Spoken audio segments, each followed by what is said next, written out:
Hi, good evening.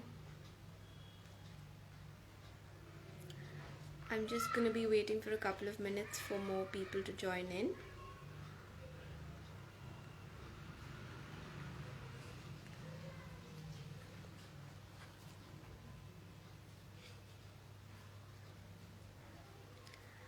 I hope you all are having a lovely Saturday evening.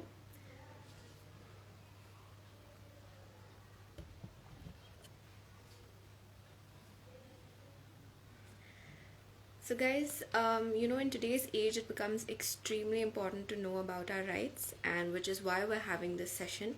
And our expert for the evening is Tanya Apachu. She's a lawyer, and she's super popular on Instagram and goes by the handle Your Insta Lawyer. Not only does she make all the information about laws and rights super accessible to everyone, she also makes it very easy to consume in the form of innovative reels, informative videos, and posts. So I'm just gonna quickly let her in.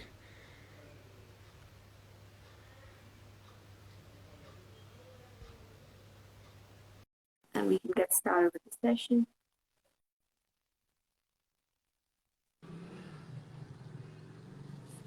Hi. How are you? How are you? I'm good. I'm good, Can you thank see me properly?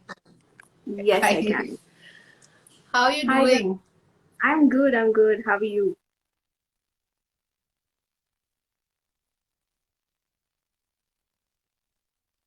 Okay, I think I lost you there for a bit. Tanya, can you hear me?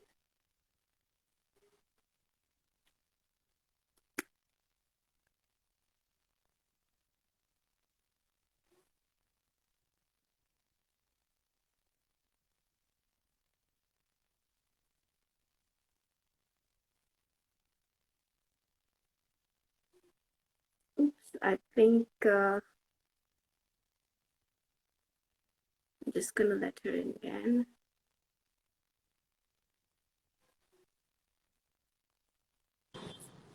Hello? Hey, Tanya. Yeah, hi. I'm so Sorry. sorry. I was on my mobile network and I forgot to shift to my Wi-Fi. How are you? No worries. I'm good, thank you. Hope you're having a lovely Saturday. Yes. The weekend's just beginning, so yeah. Thanks for So having I'm me over. Thank you for doing this with us because we feel it's so important for people to know about their rights, and a lot of people don't, a lot of women especially, and which is why I'm super excited to have you on board. And I have a bunch of questions for you, so we can quickly get. Go on, you can shoot them at me. All right. So first and foremost, what got you interested in law, and what does being a lawyer mean to you? I think it's a very silly reason what got me interested in law. I think I was in my 10th grade, and that was the time Legally Blonde movie had come out. I don't know if you've seen it.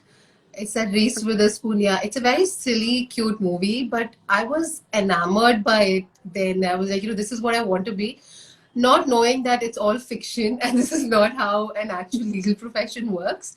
But yeah, that, and I think a lot of John Grisham books. I used to read a lot of courtroom dramas. So it was kind of a fantasy of mine, literally, to be a lawyer. So I think that kind of got me interested in it. And what it means to me, I think it's the fact that people kind of reach out to you at their darkest times. Like usually, everyone comes to a lawyer at their darkest times, and also the fact that I think being a lawyer means being a student your entire life. You have to constantly be reading, constantly learning. There's no end to it.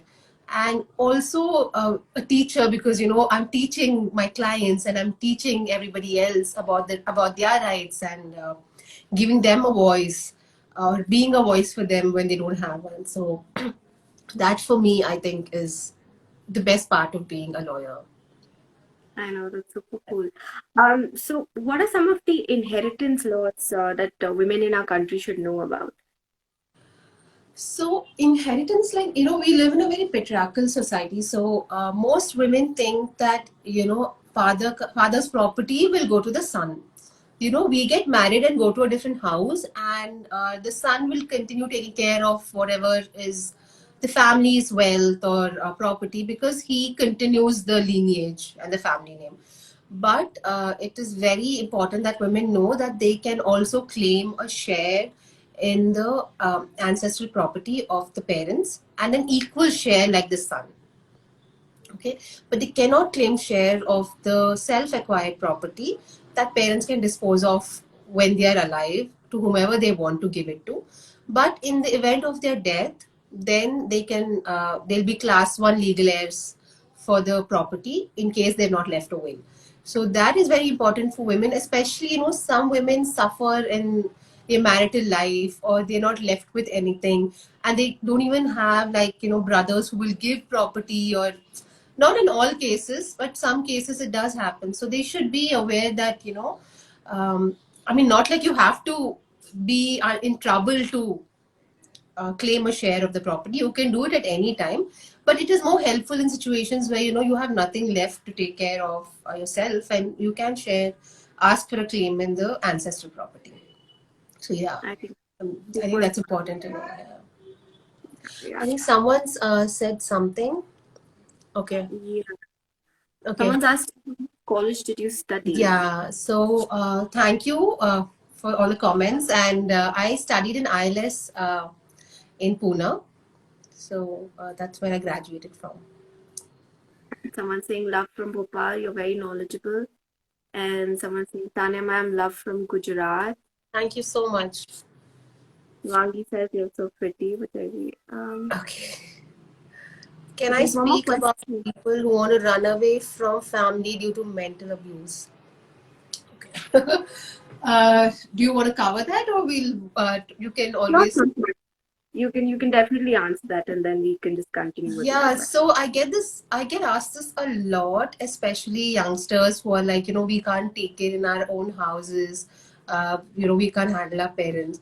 So it depends on what you mean. Like, it could be like a nagging parent, which all of us have had, to be very honest. Like, we just deal with it. But if your parents are abusing you, like, mentally abusing you, physically abusing you, then yes, you can take protection if you are under 18. If you're a young boy or girl, you can take protection under the Domestic Violence Act from your physically or mentally abusive parents. If you're above 18, also, if you're a woman, you can take protection under the Domestic Violence Act. Or if you're a grown-up woman, simply move out of the house, get a job, move out of the house, start living on your own. I think that's helpful. Yeah. Yeah, I think similar to that question, someone's asked, can you report abuse if you're not 18 and you have abusive parents? Yes, absolutely. That's why you have the Domestic Violence Act. So Domestic Violence Act is any violence that you face in a domestic setup. So it can be in your own house, it can be in your husband's house if you're married. So yes, even your own parents sometimes can abuse you, or relatives, like if your uncle or aunt or brother or sister is abusing you sexually, physically, mentally, you can reach out to the police. So moving on to my next question, what are some of the adoption laws in this country, and like, are single women allowed to adopt in our country? Yeah. So, yes, single women are allowed to adopt in our country. We have, in fact, quite progressive adoption laws. So, in India, most of like marriages, divorce, adoptions, inheritance is all guided by religion. So, Hindus have different laws, Muslims have different laws, Christians have different laws. So adoption is allowed only under Hindus. Christians and Muslims, under their religious laws, can only be guardians of the children. So we have the Hindu Succession and Maintenance Act, and the um, that guides adoption. But there's also the Juvenile Justice Act, which provides for anyone to adopt, as in irrespective of religion. Okay, and yes, so single women can adopt, widows can adopt, single men can adopt, and divorcees can adopt. Okay, but there should be a 25-year difference between the child and the adoptive parents. So accordingly, you can choose your child. And women can adopt a boy or a girl child. A man can only adopt a male child. And so the guidelines are given in the CARA website. So there's a Central Adoption Research Agency. okay, which is a nationwide agency which takes care of the adoptions in the country.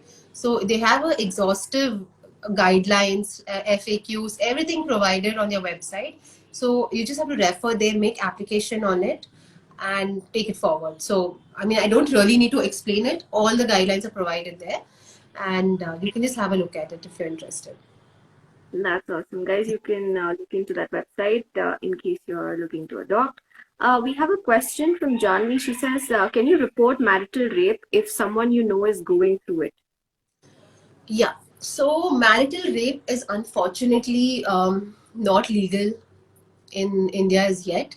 It's in fact an exception to rape. So you have a rape law, which exception is if it happens in the course of your marriage with your husband, you cannot. It's not considered as a rape. So, but if you feel the person is suffering in the marriage and being sexually abused, you can also take protection under the Domestic Violence Act. So it will not be considered rape; it will be considered as physical and sexual abuse, and the person can go to the police and file a court case and get all the relief that she wants from that. Okay. Someone's asking, "Can you suggest the best university for LLB?" And she says she's from Delhi. I studied like donkey years ago. I know why people keep asking me this question. Oh God. I think that national law schools would be the best option if you can, clear your CLAT and get through those. Then nothing like it. The other options, I am really not too sure about what's happening in the country college-wise right now. So yeah, I'm sorry I can't help you with that. Yeah, you can go to my I studied in a very good college, so you can go to IRS in Pune. All right. So I'm going to continue with my questions, Yeah, and these questions probably will just take up once I'm done with mine. sure, sure. Um, the next question is sort of like a taboo topic. Not many people talk about it. What are the laws with respect to abortions? Because not many women know about it, and can you enlighten us about that? I think what is important to know and understand is that both married women and unmarried women can get an abortion in this country. It's legal. If you are married, you can state that there was failure of contraception or physical or mental risk to you, and that's why you want to abort. Even if you're unmarried, you can say that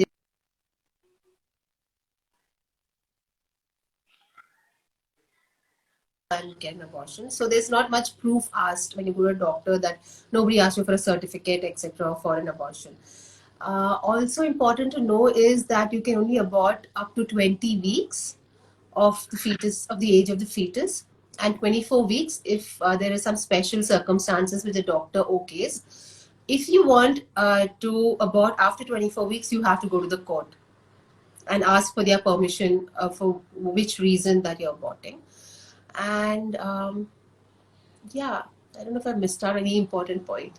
And if you go to the court, does the reason have to be sort of like a medical reason, or like can you So what even? they do, they actually set up like a five bench with medical doctors to approve your case to see if there's actually some issue that requires you to do it, and then they approve it, and it's a long process. But obviously, because you're already pregnant, they will do it quickly. So it happens sometimes in rape cases. Young girls, they don't know if they are pregnant and they've crossed that time limit. So yes, they do. But you have to go to court for that. You have to file a suit for that. Yeah. All right, all right. So moving I on to my think next I missed question. something How? about. Yeah, never mind. Sorry, I was just sorry to thinking I missed something about abortion. Yeah, the most important thing that I wanted to say is you don't need anybody's permission. So you don't have to ask the permission of your husband. You don't have to ask the permission of your parents to get an abortion if you're above 18. It's like your body, your rules. So you can go ahead and take that decision yourself. The doctors will never ask for any written permission of anyone else. I think that's very important to know, right? Yeah. Absolutely. I think a lot of women are even scared that they Yes, will need a absolutely. permission or some sort of a written Yes, letter, some sort of thing absolutely. like. All right. So I want to know what are the how protected is a married woman in our country, and what are her rights as a married woman? Um, Married women have a lot of rights. Only thing is sometimes they don't want to be aware of those rights or use them. And sometimes some people are too aware of it and they misuse it. But yeah, so they have basic rights like right to marital home, right to reside in the house that your husband and the family lives in. Nobody can just throw you out on the streets. And right to live with dignity, that is maintain the same lifestyle as the rest of the family does. So usually you see cases where the wife is kept badly, she's not given enough dignity in the house, or the lifestyle she's living is very bad. So that is not okay. That is a kind of mental abuse, or emotional abuse to the wife. um, she has right to maintenance. If she's not earning, her husband has to provide for her. um, she has right to her sridhan. So sridhan is basically all your jewelry and cash and property that you've got from your fathers, or gifts you have received during like marriage, childbirth, or during the process of your marriage, like from your husband or in-laws. So all that is yours only, and you have right over it. So in the case of a separation, or in the case during your marriage, your family is not letting you access it, you can reach out to the police and file a case for return of your sridhan. So that's there. Like we discussed, you have the right to abortion. Although you're married, you don't need the permission of your husband. Um, yes, right against domestic abuse. So if you're abused by your family members, if you're abused by your husband, you have the right to go ask the police or the court for protection. So I think this pretty much covers it all. Yeah. I think it does. So are there any lesser known laws in our country that we should know about, like stuff that most women don't know about? There's so many. I make videos on them. Guys, you I should follow me probably on think Instagram. of a few and mention it here. Um, One, I think, regarding the police, like women cannot be arrested after 6, or before 6 a.m., like in the night. So if with regards to arrest or being called for any kind of questioning, or if you're on the streets and you're driving, the police cannot stop you in the middle of the night and ask you for your license. You have the right to say, no, I don't want to get out of my car. Like for drunken driving, they may check you. So unless and until a female constable is present there, you don't have to get out. So if you don't see a female constable or female officer, just say, I'm not getting out, it's my right. So that is one thing that probably everyone should know. Also, just trying to think. Yeah, so in case you're in a rented house or a rental agreement, you're living alone in a rented accommodation, then you have right to privacy. So the landlord cannot at any time say, "Oh, I just want to check on the house and just come inside." You can stop him. So just because it's his house doesn't mean he can come in anytime. So that's also important to know. Uh, I mean, there's so many. I don't know if I've noted down something for you. Yeah, so especially like sexual harassment at workplace, a lot of I don't know if everybody's aware of this, but sexual harassment at workplace is real. There are a lot of policies against it. You can reach out to your HR. There are, there's a law in the country which prevents sexual harassment at workplace. So if your HR is not helping out, do reach out to the police or the courts and address your grievances. So don't just let it go saying, "Oh, maybe I have nothing to do about this." So yeah, I think yeah, I can think of that much for now. I think those are some really important things that some of the. I mean, especially the whole rental agreement thing. I Yeah, didn't know that the landlord could not yeah, he come has in to and prior permission. He can't just like knock on your door and say, "Oh, I want to like get in." And a lot of people suffer because, especially if they're single girls, and they have male landlords who can just walk into your house anytime. You could be wearing, clothes that you're not comfortable wearing in front of him. So yeah, we should be aware of that. Yeah. thank you for telling us that Yeah. because it's super important. So my last question for today is, is there any law out there in another country that you wish was even passed in India that you feel is super progressive and women in our country should also have a law like that? Yes, we just spoke about marital law, right, earlier. I think someone asked a question. So I marital law has been legalized, has been criminalized, sorry, in like almost 150 countries around the world. Okay, but we Indians, being so progressive, actually we have quite progressive laws, and I don't know why we have specifically not given criminality to marital rape.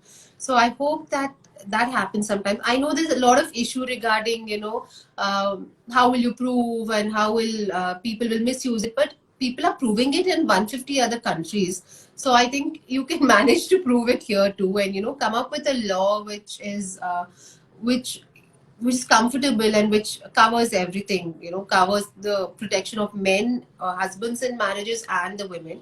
But I think the courts are pretty, they don't want to dwell into that matter. They keep avoiding the matter regarding marital rape. So I don't know if it'll ever get criminalized in India.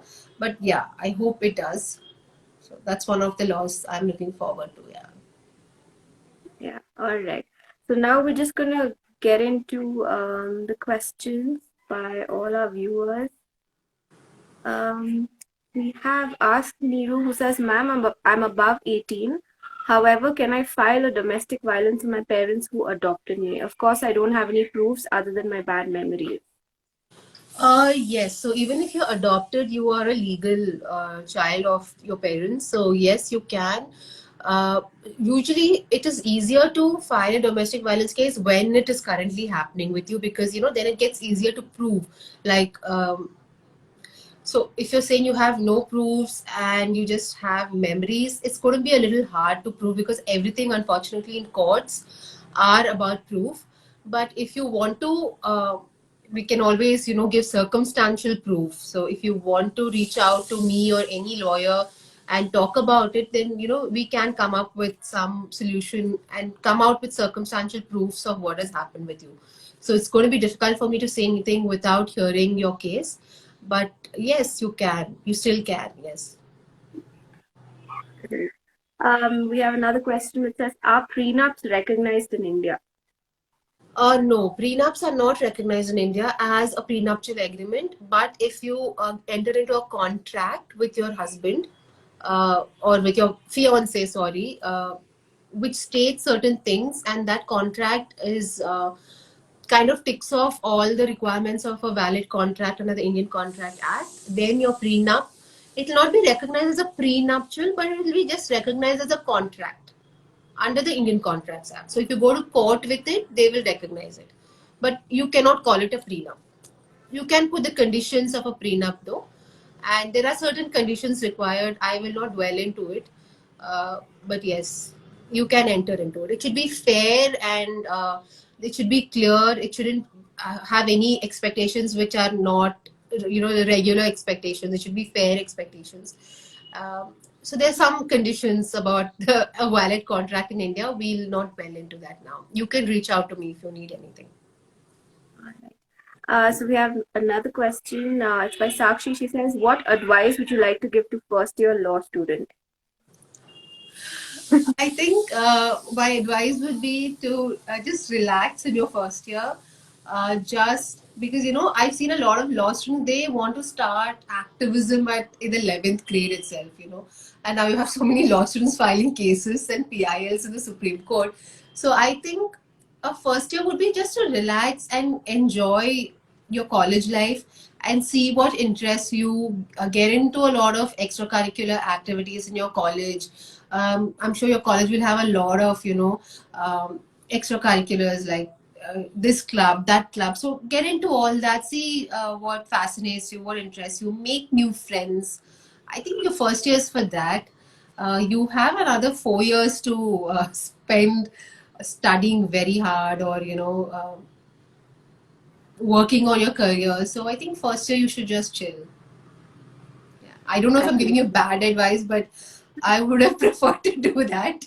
So No, that's I what think I it's think you very should do. valid No, I because mean, as young people, pardon? we just put much pressure on ourselves to, outperform everyone right away. And I have so many kids who message me saying, "Ma'am, I'm in the 11th standard and I want to intern." I'm like, why do you want to intern in the 11th standard? You have 5 years for interning. So, I mean, yeah. So I find that quite absurd, but I guess the competition is so high these days that, people just want to do whatever they can, whenever they can to be there or to the top.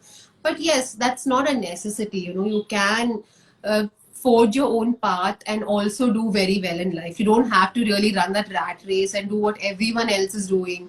So that's something that the first year students should understand, that, do it your way. Don't study books that somebody else is studying. Maybe somebody reads a big fat book and hota hai na, in college I should see people reading these big fat books and I don't know what they're studying back home. It's impossible to study for an exam from a really huge book. You need concise notes to, prepare for an exam, right? So people get carried away by that. Okay, that one is studying from there. Where will I study from? So leave all that and just do what makes you comfortable and makes you happy. So yeah. Yeah, and I think I don't know if this suggestion is great, but if people follow you, that's more than enough. They'll get so much information and take it right away, and it's enjoyable content as well. Like I especially love the way you do your reels and everything. It's so informative. It makes it Thank get you. so fun. Thank you.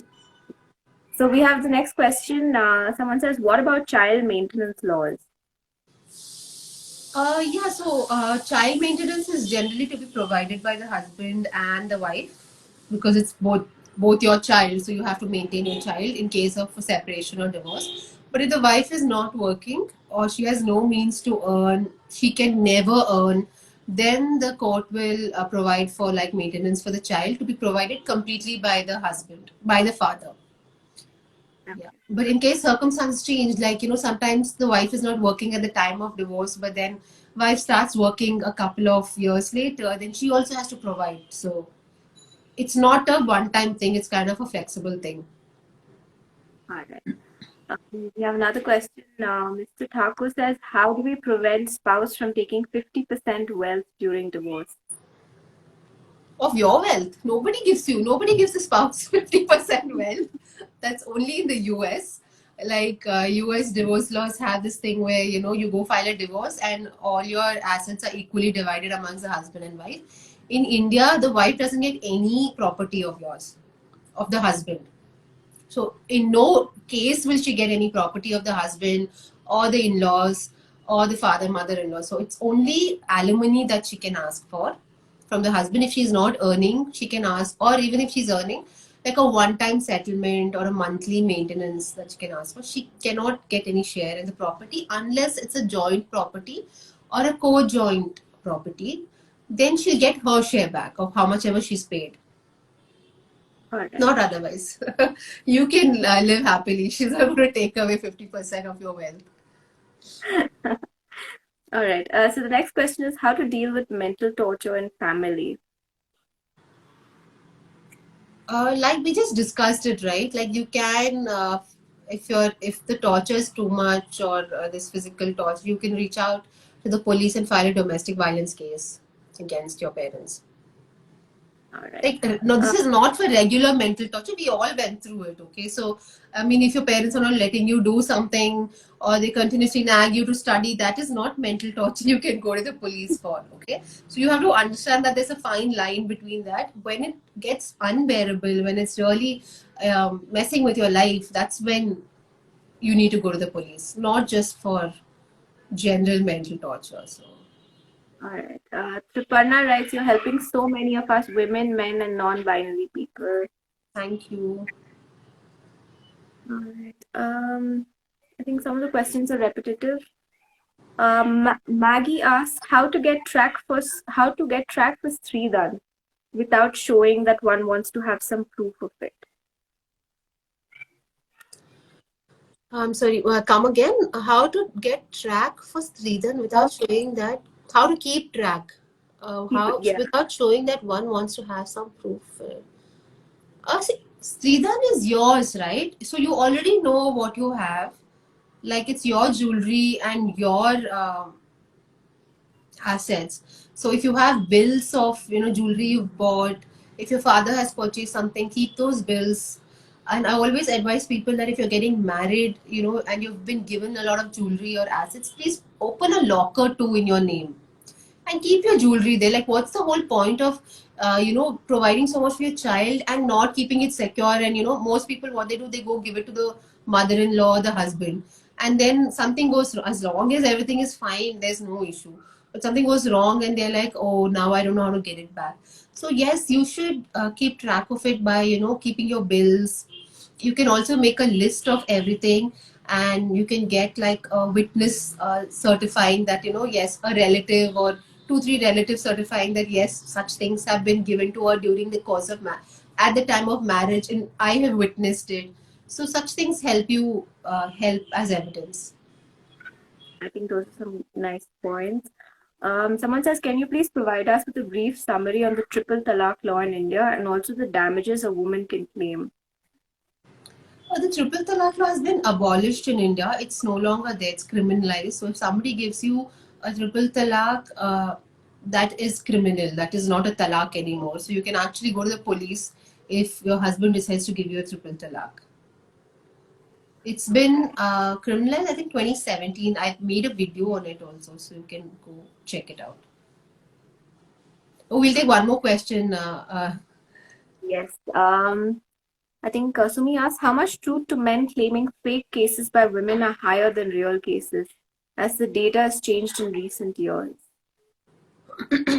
Ma'am, how much truth to men claiming fake cases by women are higher than? No, they are definitely not higher than real cases. Because unfortunately, even if they are real cases, there are a lot of times where women don't even get justice. So it's not as easy as me telling you, you can do this, you can do that. In real life, it gets really hard. It's a long process, it's a tiresome process. So most women don't even get the actual justice that they should be getting. So when men say that, oh, there's so many fake cases, I think it's all on the internet, because your internet, you see one woman being a feminist on one feminist page, and men are like, oh, you're saying this, but there's so many men who suffer. It's just, they are men who suffer. There are a lot of fake cases filed, but then the courts are quite aware of it. Okay, the courts are quite aware that ऐसा भी होता है that women file a fake dowry case because it's easier to prove that, like अच्छा, and there's not much proof required for a dowry case, so file a dowry case. But the courts are quite aware of this. You have to, like, trust the process of law, that the courts also see that this woman is lying. And there's so many cases where the courts in fact have told the police that, what, file a case against this woman for giving wrong evidence, because this is not true, she's just been lying. So everything has to be proved in court. So you may make a false allegation and make your husband suffer. He might go to the police station, get a bail, go through that whole process, that whole humiliation. But at the end of it, you have to go to court and prove it. And nothing can be proved without it actually happening. How are you going to prove it? So you will get caught at some point or the other. But yeah, you've already caused that much pain to a man whilst doing that. So yeah, I don't think it's more than, I don't have the statistics, but I'm 100% sure the number of actual real cases are way more than the fake ones. Okay. So Tanya, thank you so much for answering them. Yeah. Guys, we're not going to be taking any more questions. But in case you have more questions, you can definitely follow your Insta lawyer and Yes, you can DM me in case you need anything. Yeah. Absolutely. So Tanya, we had a super informative session, and I'm sure we learned so much from you today. Yeah, so thank you for being a part of this. Thank you so much. Team Girls Buzz, we're wishing you a very happy Women's Day in advance. A very happy Women's Day to you too, and thank you so much. It was a pleasure being here. I quite enjoyed interacting with you and your audience. So thank you so much, Nikita. Thank you, Tanya, and thank you everyone for joining us today. Yeah, and thank you. Sure to do more sessions like this, and do follow your Insta for more rights that you need to know about. Thank you. All right. Thank Bye. You. Have a nice day. You too. Have a nice weekend.